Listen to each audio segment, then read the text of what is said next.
Assalamualaikum warahmatullahi wabarakatuh. Kembali pada hari kita akan membedah buku Sahabat-sahabat Rasulullah yang ditulis oleh Syekh Mahmud Al-Misri.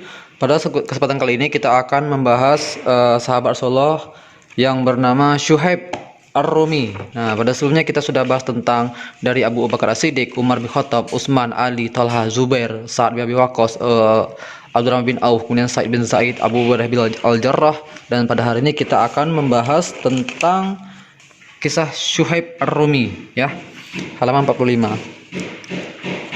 Oke, teman-teman semua. Jadi ada sebuah kalimat yang datang dari Rasulullah SAW yang menyebutkan tentang Syuhaib Ar-Rumi ini, itu jual beli yang menguntungkan wahai Abu Yahya. Nah, ini terjadi pada saat Syuhaib hendak hijrah, lalu beliau meninggalkan seluruh harta beliau di Madinah, di Mekah, dan pada waktu itu ia sampaikan kepada Rasulullah bagaimana kondisinya, dan akhirnya Rasulullah mengatakan seperti itu pada Syuhaib. Nah, bagaimana kisah kelanjutannya, kisah lengkapnya nanti kita akan bahas di buku ini. Oke, Syuhaib Ar-Rumi ini berasal dari keluarga yang mapan, ya. Ayahnya adalah seorang penguasa di Al-Ubalah. Nah, beliau hidup dalam kehidupan yang mewah pada awalnya.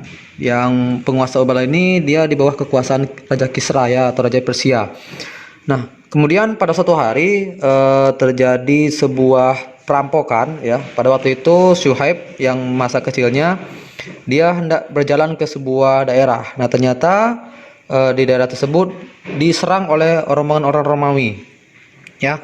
Dan para pengawal Syuhaib dibunuh dan hartanya dirampas dan anaknya ditawan. Di antara tawanan tersebut adalah Syuhaib yang pada waktu itu masih anak kecil. Sehingga pada waktu itu Syuhaib dijual di pasar hamba sahaya di Mekah. Dan akhirnya banyak yang membeli Syuhaib dari orang yang satu ke hamba yang lain, ke yang lain lagi, yang lainnya, sehingga Syuhaib ini di masa kecilnya sudah menjadi hamba sahaya. Dan sehingga nanti Syuhaib dibeli oleh Abdullah bin Jud'an, ya, dan nanti akan dimerdekakan olehnya. Ada pula yang mengatakan Syuhaib kabur dari majikannya ke Mekah lalu mendapatkan perlindungan dari Abdullah bin Jud'an, ya, seperti itu. Jadi ini malah masa kecil dari Syuhaib Ar-Rumi. Kemudian di masa-masa sebelum kenabian, jadi Syuhaib ini termasuk orang yang sudah menanti-nantikan kemunculan adanya nabi, karena beliau seringkali mendengar dari dukun Nasrani bahwasanya nanti akan datang seorang nabi, karena sudah dekat zamannya kemunculan seorang nabi yang akan membenarkan risalah Isa putra Maryam.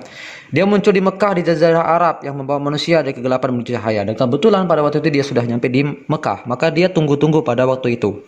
Dan ketika sudah dibebaskan, sudah dimerdekakan oleh Abdullah tadi, ya, Abdullah bin Jud'an, beliau menjadi seorang yang sibuk dengan perniagaannya, menjadi seorang entrepreneur, mendapatkan kekayaan dari pengusaha tersebut di Mekah. Sehingga beliau termasuk sahabat yang orang yang kaya, ya, seperti itu. Nah, kisah masuk Islamnya Syuhaib. Jadi pada suatu hari dia mendengar bahwasanya ada berita yang mengaku menjadi seorang nabi, yaitu Nabi Muhammad SAW, yang mengajak kepada agama baru. Rasulullah mengajak kepada agama baru, bukan menyembah berhala, bukan menyembah Lata, Uzza, dan Hubal dan sebagainya. Dan sehingga pada waktu itu si Syuhaib dia sudah, karena udah siap dari awal, karena udah tahu memang benar-benar nanti akan ada seorang nabi, maka beliau bersiap untuk menemui Rasulullah SAW. Pada waktu itu beliau mengajak sahabatnya, yaitu Ammar bin Yasir. Siapakah Ammar bin Yasir ini nanti kita akan bahas di video selanjutnya. Nah, akhirnya pada waktu itu Syuhaib bin Sinan Ar-Rumi dan Ammar bin Yasir masuklah menemui Nabi. Dan pada waktu itu Rasulullah SAW sudah sudah dakwah di rumahnya Arqam, ya, di Darul Arqam. Nah, sehingga pada waktu itu beliau masuk dan menemui Rasulullah SAW, dan beliau pun masuk Islam. Nah, begitulah keislaman Syuhaib Ar-Rumi ini. Mudah kali, ya, karena beliau sudah tahu bahwasanya sebenarnya nanti akan datang Nabi di Mekah, dan beliau langsung menerima Islam seperti itu. Kita lanjut ke yang lain. Nah, pada waktu di awal-awal dakwah, beliau juga termasuk sahabat yang sering kali disiksa. Makanya ada dari Ibnu Mas'ud, ya, yang mengatakan bahwasanya orang pertama yang menampakkan keislamannya itu ada 7 orang, yaitu Rasulullah SAW, Abu Bakar As-Siddiq, Ammar bin Yasir, ibunya Ammar itu Sumayyah, Syuhaib Ar-Rumi, Bilal bin Rabah, dan Al-Miqdad. Nah, ada Rasulullah SAW, maka Allah melindunginya melalui paman-pamannya. Jadi kan Rasulullah, orang tidak berani mengganggu Rasulullah, karena emang salah satu faktornya adalah Rasulullah berasal dari keluarga yang terpandang dan beliau dilindungi oleh paman-pamannya. Sementara orang-orang yang seperti Ammar ya, kemudian Syuhaib ini tidak punya apa ya, tidak punya ada yang melindunginya dari pihak keluarga karena kalaupun keluarganya ya tidak termasuk keluarga yang terpandang, sehingga memang lemah pada waktu itu. Dan Syuhaib termasuk orang-orang yang seringkali menjadi objek untuk dihajar habis-habisan oleh orang-orang Quraisy. Sehingga tibalah waktu di mana turun perintah untuk hijrah dari Mekah ke Madinah. Pada waktu itu Syuhaib pun juga hendak berangkat hijrah pada waktu itu. Namun dalam hijrahnya ia dihadang oleh orang-orang Mekah pada waktu itu, sehingga Rasulullah SAW dan Abu Bakar sudah berangkat duluan. Dan akhirnya Syuhaib ini berangkat juga akhirnya. Namun hijrahnya beliau tidak semulus para sahabat-sahabat yang lain. Jadi pada saat Syuhaib hendak hijrah ya ke Madinah, maka orang-orang Mekah membuntutinya. Maka Syuhaib menyiapkan kantong anak panahnya dan dia mengeluarkan 40 anak panahnya, lalu dia berkata, "Tidaklah kalian menyentuhku kecuali aku menancapkan sebuah anak panah di tubuhnya. Setelah itu aku akan menghunus pedangku dan kalian akan mengetahui bahwa aku adalah seorang kesatria. Aku telah meninggalkan di Mekah 2 orang wanita penyanyi, keduanya untuk kalian, ambillah." Maka turunlah ayat, dan di antara manusia ada yang menjual dirinya demi mencari ridha Allah Subhanahu wa taala. Al-Baqarah ayat 207. Nah, dan maka Rasulullah mengatakan ketika bertemu nanti, dia mengatakan, "Wahai Abu Yahya, ini engkau adalah jual beli yang menguntungkan apa yang kau lakukan ini." Nah, riwayat yang lain ada tentang bagaimana pada saat ini dari Abu Usman, bahwa ketika Syuhaib hendak berhijrah, orang-orang Mekah itu berkata kepadanya, "Engkau datang kepada kami dalam keadaan miskin dan hina, lalu kehidupanmu berubah." Lalu Syuhaib menjawab, "Bagaimana jika aku meninggalkan hartaku untuk kalian? Semuanya ambil untuk kalian. Apakah kalian membiarkan aku pergi?" Mereka menjawab, "Ya." Maka Syuhaib pun menyerahkan hartanya kepada mereka, dan akhirnya yang dilakukan oleh Syuhaib itu sudah disampaikan oleh malaikat Jibril kepada Rasulullah SAW, sehingga ketika Rasulullah pada waktu itu masih berada di Kuba ya, sebelum Rasulullah sampai ke kota Yasrib, beliau singgah dulu di Masjid Kuba. Dan pada waktu itu Syuhaib bertemu dengan Rasulullah SAW, lalu Rasulullah langsung mengatakan, "Wahai Abu Yahya, jual beli yang menguntungkan." Dan beliau mengucapkannya 3 kali.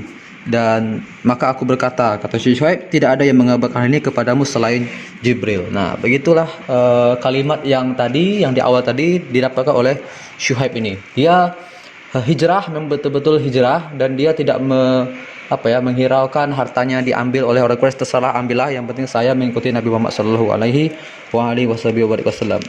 Nah, kemudian ya Syuhaib ini termasuk orang yang menyenangkan ya, yang tidak terlalu serius ya, tapi imannya sangat bagus sekali ya.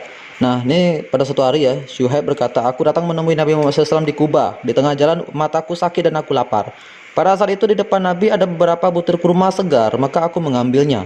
Lalu Umar bin Khattab ya berkata, 'Wahai Rasulullah, lihatlah Syuhaib, dia makan kurma sedang segar padahal matanya sakit.' Maka Nabi Muhammad SAW mengucapkan kata-kata Umar kepada Syuhaib. Maka Syuhaib menjawab, 'Aku makan dengan sisi mataku yang tidak sakit.' Nah, jadi hobi bercanda juga ya, suka bercanda.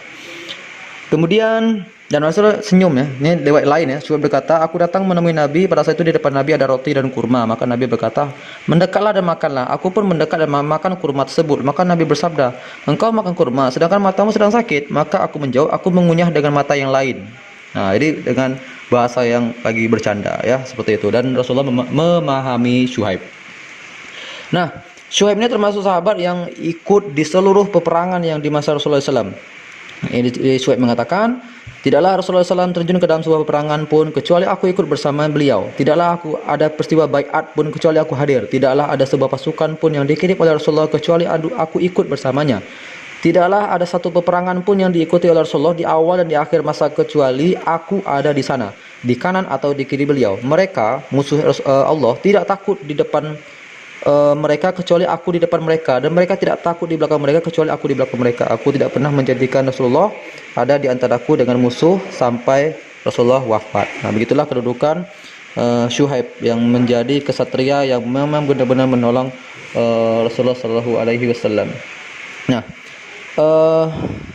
kisah yang lain adalah di masa sahabat ya. Jadi di saat Umar bin Khattab ditikam oleh Abu Lu'lu'ah, maka terjadi sebuah peristiwa siapa yang menjadi pemimpin sholat atau imam sholat pada waktu itu. Nah, maka di sini disebutkan pada saat Umar bin Khattab itikam, dia tidak melupakan kedudukan dan kehormatan Syuhaib sekalipun dalam kondisi dan yang sangat sulit. Umar menunjuk Syuhaib agar menjadi imam bagi kaum muslimin dalam sholat sampai ahli syura sepakat menunjuk seorang pemimpin. Jadi ketika seorang pemimpin sudah terpilih, maka yang memimpin sholat adalah khalifah tersebut, yaitu Utsman bin Affan. Sebuah kesaksian besar dari Al-Faruq Umar untuk Syuhaib sampai dikatakan Umar mensalatkan Abu Bakar ketika Abu Bakar wafat, dan ketika Umar wafat yang mensalatkannya adalah Syuhaib. Nah, inilah kedudukan Syuhaib Ar-Rumi bin Sinan ya. Syuhaib Ar-Rumi ya.